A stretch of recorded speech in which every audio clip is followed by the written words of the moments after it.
Thank you very much for this invitation to think together the Anthropocene. The Anthropocene has been conceived as a new geological era, marked by the weight of human activities on the geophysical phenomena. In a broader sense, as some experts claim, Anthropocene is now used to describe the overall impact of humankind on the Earth system taken as a whole. One of the compelling demonstrations of this weight, this impact and its effects is precisely the occurrence of disasters associated with natural hazards, whether hydrometeorological or geophysical, which have increasingly provoked higher number of victims worldwide. If the core thesis of the Anthropocene is that humanity has affected nature in such a way that a new human-made stratum has emerged in the geological record, the study of disasters in historical perspective becomes essential as it confirms that core thesis. Without denying that the Anthropocene thesis demands transdisciplinarity as it permeates disciplinary boundaries, in this presentation and responding to Professors Descola and Larreyre's invitation to participate in this exercise to think the Anthropocene from the social sciences perspective, I will refer to some contributions that history and anthropology have done in this field, emphasizing the case of natural disasters that are increasingly not natural but socially constructed. The historical and anthropological perspective for the study of disasters has shown that, thanks to research carried out through documents and fieldwork, that society, that humankind, is primarily responsible for the increased vulnerabilities and as well for the amplification and intensification of disaster risk. But it is also in and through these societies that we have to find ways to allow to minimize those impacts and effects to work with better results in what is called disaster risk reduction. My presentation this morning includes two parts. In the first one, I will refer to this growing social construction of disaster risk worldwide, to the alternative approach, better known as vulnerability approach in disaster research, that has allowed us to identify the central role that vulnerability plays in disaster processes. In the second part of my presentation, I will address the prevention approach, that is to say, the possibilities or alternatives societies have dealt with in order to cope with natural hazards and potential disasters. What I call positive lessons learned throughout history and identified at the local scale. In my conclusions, I will refer some ideas about possibilities of linking basic research with public policy in an effective manner. The information I will present to you comes from research focused on the study of disasters from a historical and anthropological perspective over the last 3 decades. This research has been carried out mainly on Mexico and Latin America about earthquakes, floods, droughts, and particularly in recent years about hurricanes, and it has produced a wealth of results. We have developed catalogs that account for the presence of these hazards over more than 500 years. Those catalogs not only describe the presence of the natural phenomena themselves, their effects and impacts from the 15th century until today, but also and particularly what we call the social memory. I mean, what social groups, communities, families did and do to cope with those natural hazards. Most of what I will refer is based on that information obtained both directly and indirectly. The social construction of risks. In the last few decades, the concepts of vulnerability and social construction of risks have been at the core of the evolution of disaster studies, especially in the so-called alternative approach, alternative to the hazard-centered paradigm or technocratic paradigm in which disasters were viewed only as physical phenomena. Previously, and up to the 80s of 20th century, it was basically either the natural phenomenon or the post-disaster response of the communities affected by it that were analyzed and monitored. The approach focuses on social vulnerability and risk, considering the latter as a latent condition for society which represents the likelihood of damages and which is made up by the interaction within a specific time and place of two factors, hazards and social vulnerabilities, allowed scholars to analyze their dialectal and dynamic relationships and therefore to link the hazards to the specific circumstances of communities. In acknowledging that disasters associated with natural hazards constitute the product of a multiplicity of factors among which social and economic vulnerability play a crucial role, the interest of social scientists for this field of study focused specifically on identifying, describing, and analyzing vulnerability, a fact that made a decisive contribution to better understand the processes associated with it. The social construction of risk, which is still taken in certain quarters, even in academic ones, as a synonymous of perception of risk, is a concept that derives from the aforementioned analysis.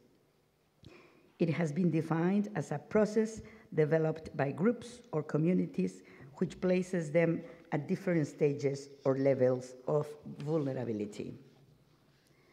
Beyond identifying social and economic vulnerability as a determining factor in the occurrence of disasters, research made it necessary to distinguish between its different features and dimensions. New concepts were born in order to analyze the information we were finding, concepts like differential or differentiated vulnerability, accumulated vulnerability, or global vulnerability. We also learned to differentiate those several dimensions that characterize the vulnerability itself, and identified as well what we have called the vulnerability with a name and a last name, which has helped in avoiding confusion when the need inexorably arose to specify what hazard a community or a social group is vulnerable to, as it is not the same to be vulnerable to hurricanes or to earthquakes or floods. Now, we have realized that both for research and for framing public policy, it is absolutely necessary to distinguish if a community is vulnerable to floods or to droughts, to earthquakes or to hurricanes. From that position, attention shifted from an exclusive focus on the hazard and subsequently on the emergency to a focus on prevention, with risk and vulnerability at the core.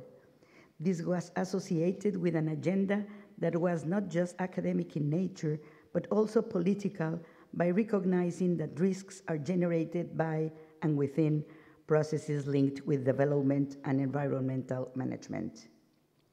Further empirical studies of disasters, developed mainly in the southern part of the planet, and the considerations induced by the results, have allowed reconsidering the concept of vulnerability. It must be pointed out that vulnerability was by then intimately associated with poverty and marginalization. Some authors have analytically unlinked it not only from poverty, but also from the nearby concepts as marginalization. Unlinking the condition of poverty from vulnerability constitutes a relevant issue. Studies of disasters have justifiably established a link between poverty and high vulnerability to climate-associated disasters. Recently, empirical studies have led to the conclusion that it is necessary to consider in more depth the relationship between high vulnerability and poverty because, while not denying there is a correspondence, this is not always linear. In particular, it would appear that the capacity to recover and to prepare against hazards developed by communities is a more critical element than the level of poverty. The originally named alternative approach, later baptized as the vulnerability approach, has lately been distinguished as the socio-constructivist approach. Indeed, vulnerability and social construction of risk are intimately linked concepts. Social construction of risks refers to the forms in which society creates vulnerable contexts that bring about maladjustments and maladaptation in the environment that can escalate to levels in which the very environment becomes a hazard and a generator of risks.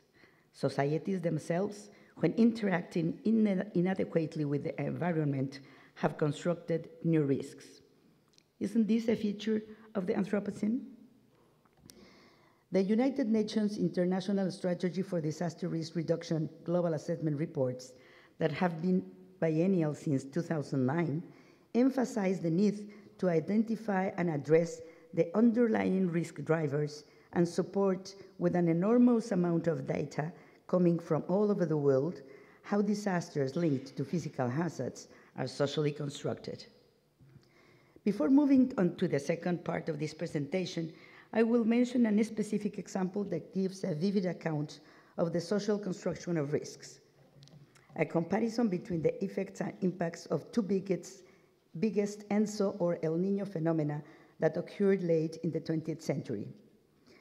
Based on the results of a research project sponsored by La Red and Inter-American Institute for Global Change Research entitled Disaster Risk Management and ENSO in Latin America.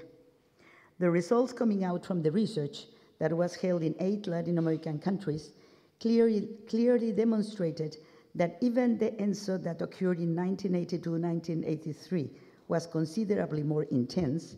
The effects and impacts of the 1997-1998 one were much more devastating. Moreover, it was due precisely to the social construction of risks during the 15 years that separated both, risks associated mainly with deforestation, erosion, desertification, and so on. Social research concerning disaster has evolved and shifted from a focus on studying the hazards and the reactions of affected groups to a point of view that increasingly addresses prevention. Because of the clarity contributed by the vulnerability approach and of the interest in understanding other aspects of social and cultural dynamics regarding recurring exposure of communities to certain hazards, we began working on the concept of adaptive strategies, starting from the ones we had detected in historical documents as well as through fieldwork in disaster-prone areas. We were interested specifically in strategies, practices, and actions developed by the communities subjected to the effects and impacts associated with certain hazards, such as hurricanes or other recurrent extreme manifestations of climate. Both historical and contemporary studies that have been carried out in Mexico and in other Latin American countries, and lately also in Europe, have confirmed assertions that we made some years ago, in the sense that it is precisely the periodic presence of certain natural phenomena that has allowed certain human groups to achieve cultural changes with regards to their material life and organization, which, in some cases, has led to the application of certain survival and adaptation possibilities. With the data obtained, it is clear that successful adaptive strategies were built at top community organization structures after a conscious or sometimes unconscious evaluation of the affected group's experience, which required a well-structured network system that was later transformed into a transmission of knowledge to the generations that followed. That is why we put forward the hypothesis that social capital, inasmuch as it is an attribute of a collective, may represent an essential element in constructing adaptive strategies in the face of recurring natural hazards. The concept of social capital is still the subject of various discussions and has not yet reached uniform definitions. These definitions underline specific aspects, among which the importance of networks and of solidarity and the resulting cohesive force, ethical values as factors of encouragement of virtuous cycles in community performance, and the importance of their presence in economic growth. Social capital is even considered as a collective asset by virtue of the connections or interrelationships it generates between social stakeholders.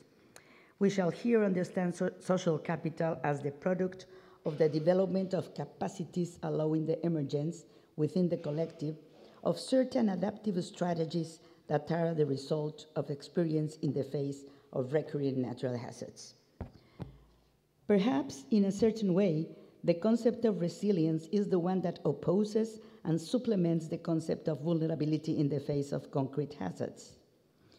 If we first described vulnerability as a circumstance or context of certain groups which found themselves in a situation of fragility facing a certain hazard, due to the persistent social construction of risks, resilience would be the capacity developed by a certain group or community in order to resist, adapt, and if possible, improve their circumstance or context in the face of specific recurring hazards. In other words, resilience refers to the development of abilities to deploy processes with incidence on the practices of communities for reducing vulnerability in the face of certain hazards. This concept, which has been seeking academic recognition for over 50 years, has already had an impact on international agencies specialized on the subject. About it, there are several examples to which I have referred in various publications. Two of them are here. Some of those examples show that focusing the local communitarian scale, we find that communities display resilience through performance, through communication, and through cooperation. We find that communities display resilience through a governance based on identity and solidarity, that is to say, implementing elements that account for an accumulated social capital. The crucial question concerning the concept of resilience would be this one. What does it mean to reinforce the resilience of families and communities in the face of shocks and disasters, and how is this reinforcement achieved? What strategies, practices, or actions have these families and communities deployed throughout generations and centuries? The above reflections have allowed us to analyze the dynamics of disasters from a novel point of view, by linking processes with features, attributes, and abilities developed by communities, societies, or systems, in order to advance in the exploration and identification of actions for the prevention of disasters at the local and community levels. It is important to explore the dynamic interrelationship of these concepts for identifying the elements that constitute what I have called the social construction of prevention, a new ancillary concept for articulating practices and actions, goals, strategies, and capacities for the prevention of disasters in the context of a community. From the local perspective, the hypothesis with which we have moved forward in our research in this sense refers to the fact that we find cases of communities that have settled in regions which have historically been exposed to recurring hazards, within which it has been possible to identify elements of material culture allowing for the development of resiliency capabilities. In other words, collective practices and actions that reduce the risks deriving from the possibility of disastrous events happening by way of generating adaptive strategies that allow these communities to protect better their property and their lives. Can these ideas be framed in what has been called the good Anthropocene, a concept coined a couple of years ago, understanding by it that humans use their growing social, economic, and technological powers to make life better for people, stabilize the climate, and protect the natural world? The eco-modernists who are beneath this proposal consider that human systems can adapt and indeed prosper in a hotter world. These are Hamilton's words. I will mention an eloquent Mexican example of social and cultural adaptation to climate variability and even to climatic extremes. Vernacular housing is the product of different adaptation processes to climate. The so-called traditional communities have produced their habitat from their cultures, beliefs, and myths in a constant dialogue with nature from ancient times. Vernacular housing that remains until today requires planning and organization, a systematic knowledge of climate and technology, and also a network of skilled craftsmen in different fields. It involves invention, innovation, and adaptation, as well as the oral transmission of knowledge to locate and guide the house, to find and prepare materials for construction. Several forms of adaptation include shape, design, materials, and technology used, which vary depending on whether it is an area prone to hurricanes or droughts, to floods or landslides. Similar examples were published in the book entitled Social Strategies for Prevention and Adaptation as one of the outcomes of the project held between the European Union and CONACYT Mexico called Risk and Vulnerability Network. Its main objective was to recuperate ancestral and vernacular knowledge culturally developed and associated with risk prevention in face of recurrent hydrometeorological hazards, both in Mexico and Europe. The publication includes case studies in America, Colombia, Costa Rica, and Mexico, Europe in Finland, France, Italy, and the Netherlands, Asia in the Philippines and Vietnam, and Burkina Faso in Africa. And to end, the information presented up to now shows clearly that the title of the first publication of La Red, the Latin American Network for the Social Study of Disaster Prevention, is increasingly evident. I have emphasized on two core concepts, the social construction of risks and what can be called its counterpart, the social construction of prevention, the two faces of Janus, as I have named this opposed confrontation. Much of what I have presented to you this morning can be framed within the study of nature and culture, climate and culture in a historical perspective. About it, more and more reflections are made, starting by Philippe Descola, Parts de la Nature et Culture, followed in the last years by very interesting works as the one shared by Anderson, Mash, and Sandway's Climate Change and Cultural Dynamics, that geographically covers almost the whole planet, or the one Burroughs published, Climate Change in Prehistory, that weaves together studies of climate with anthropological, archaeological, and historical studies, and explores the challenges that faced humankind in the glacial climate and the opportunities that arose when the climate improved dramatically. As well as the fantastic new series coordinated by Carmen Maynard about climate and culture that, published by Brill in Leiden, offers now 3 volumes covering a very broad time spectrum in 3 major regions of the world, 2 of them in the South, East Asia, South and Southeast Asia, and the volume 3 recently published on Northern America and coordinated by Bernd Sommer. As you can see, Latin America is still missing in this fantastic series. Certainly, there have been significant advances in these fields, but still with little relationship with thinking the Anthropocene.